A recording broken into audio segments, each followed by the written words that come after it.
Muy bien. Bueno, muy buenos días para todos y todas. Es un gusto para mí estar acá. Ahora en nombre del gobierno colombiano, unos agradecimientos muy especiales al doctor Bruce, a Alberto, a Juliana y a todos por la invitación, por permitirnos estar aquí.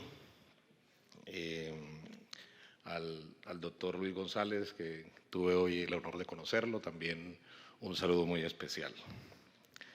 A pesar de que por 20 años, casi 20 años, bien como líder sindical o como abogado, como mediador, organizador sindical o experto laboral, he conocido y conversado largamente con decenas de empresarios, sus abogados o sus dirigentes gremiales. No deja de sorprenderme que esté aquí, así sea de forma virtual, junto al líder empresarial más conocido del país, quizá uno de los líderes nacionales en la última década, por lo menos instalando un evento a nombre de este gobierno que parece tan distinto y del que ahora soy parte con mucha convicción.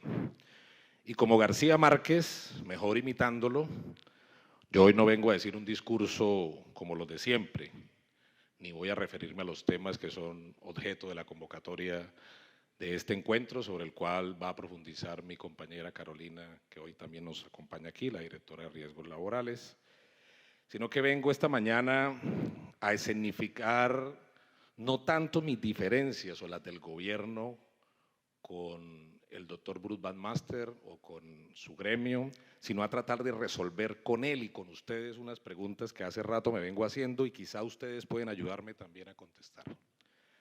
Hace 2 días el presidente de la República volvió a plantear su propuesta de alianzas público-populares. Anoche incluso invitó a los albañiles a ser parte de la construcción de los mejoramientos de las casas y de su gran y ambicioso programa de vivienda.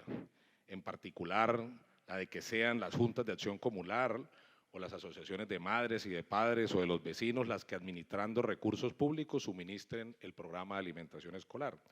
El presidente propuso de nuevo que esos alimentos sean preparados con productos comprados a agricultores y proveedores locales. Y ojo, esta no es una idea original, funciona así en Brasil y es el programa de alimentación escolar gratuito más grande del mundo.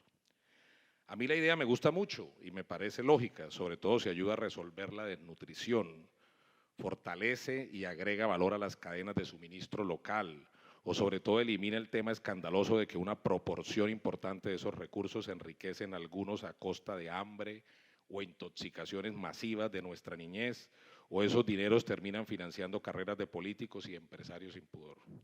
Pero no dejo de imaginarme tampoco la cara de los abogados y las abogadas de las entidades públicas involucrados en la gestión del PAE a todos los niveles, preguntándonos cómo se podrá legalmente hacer eso.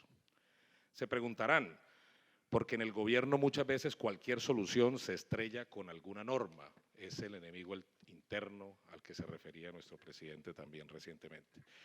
Y no faltará quien reaccione con clasismo pensando que solo a Petro se le ocurre darle plata a los pobres.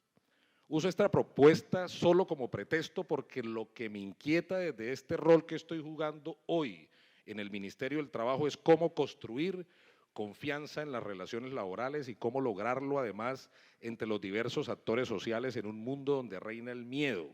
Estamos recluidos en la vida familiar, padecemos los fake news, caemos fácilmente en teorías conspirativas y mucho menos creemos en la política o en los grandes discursos de los grandes liderazgos, donde además creemos que la confianza es una cosa que ocurre en Dinamarca, mientras al sur nos tratamos a los golpes. Colombia sí que ha vivido una historia de miedo y desconfianza, una guerra sin cuartel contra la ciudadanía, la corrupción sistemática, la desigualdad profunda o la violencia urbana desatada ha sido causa de la enorme dificultad que tenemos para entendernos, para vivir juntos, para hablarnos, para ser parte de un pueblo, de una nación, para ver la posibilidad de alcanzar grandes acuerdos mínimos a pesar de que existen siempre enormes diferencias. En el mundo del trabajo de donde vengo, parece que esta desconfianza es profunda, y no solamente en las relaciones laborales colectivas, también en las individuales. Las relaciones laborales colectivas no son fáciles ni en el país más pacífico o feliz. aquí han estado atravesadas además por el conflicto armado y por la teoría del enemigo interno. Tampoco nos podemos tapar los ojos y no podemos olvidar que trabajadores y empresarios son los actores del conflicto insoluble entre el capital y el trabajo, que ocurren finas pero sistemáticamente formas de persecución o de acoso judicial. El despido o los procesos disciplinarios pesan sobre las cabezas de muchos, pesa toda la historia de las relaciones laborales. Incluso cuando estoy aquí hablándole, no logro separar de mí la historia del abuso, por ejemplo, o mi vida en Barranca Bermeja. Pero estimado señor presidente de la ANDI y compañeros de su gremio, desde mi experiencia, que ya no es corta como negociador sindical, también he visto cómo los puntos de vista más distantes pueden encontrarse. Incluso sé que las relaciones laborales más retorcidas se pueden recomponer, o aquellas en donde ya no queda sino el proceso judicial pueden llegar a un buen acuerdo y hasta mejoran.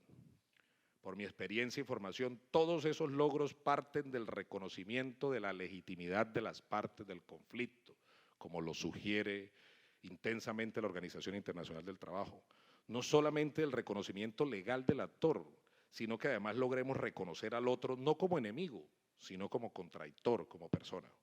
Y estoy seguro, después de ayudar a centenares de personas a sindicalizarse, que las trabajadoras y los trabajadores se afilien a los sindicatos no solamente por los salarios o por beneficios económicos, sino por cooperar al desconocimiento total de la condición humana en algunas empresas o en las relaciones laborales, o porque no hay democracia en muchas de nuestras empresas. Cuando te sancionan sin debido proceso, te despiden por un error, cuando la jornada de trabajo deja de existir y los días de trabajo se suceden sin pausa, cuando te acosan y a nadie puedes acudir, cuando el trabajador sabe que se le están violando derechos mínimos establecidos en la ley, pero le toca agachar la cabeza, surgen los sindicatos a pesar del miedo que se pueda sentir. Y es gracias a los sindicatos que estos problemas suelen resolverse y el clima laboral mejora. Equivocadamente algunos creen que esta debe seguir siendo una democracia de formalidades y señoritos y piensan que el mejor remedio es la inexistencia de los sindicatos y que ahogar el conflicto laboral es posible. Se equivocan profundamente y poco caldo de cultivos pueden ser tan ricos para engendrar violencia como ese. Viendo un documental producido por la Escuela Nacional Sindical para conmemorar, o mejor dicho, para celebrar en los entonces 25 años de la Constitución Política, Antonio Navarro, Horacio Serpa, Cecilia López, Angelino Garzón, por ejemplo, llamaban la atención sobre ese momento de inteligencia colectiva que significó el proceso de la Constituyente, que propuso la paz como la apertura de una puerta para la inclusión en el proceso democrático de millones de personas excluidas, y la reacción fue una guerra sin cuartel contra ese momento de inteligencia para el que no estuvimos listos. Entonces hoy, por la guerra y por la primacía de poderosos intereses, tenemos una Constitución vigente, pero no aplicada. Y en el camino, la guerra, la violencia y la exclusión es más fácil cuando el derecho te dice una cosa, pero la realidad es otra muy ajena. Como lo hemos repetido en estos casi 3 meses de gobierno, lo que nos proponemos es superar ese enorme abismo entre la realidad vital de los trabajadores y trabajadoras y el derecho constitucional. Es aclarar, racionalizar, democratizar las relaciones laborales y volvemos a proponer que logremos eso por un acuerdo.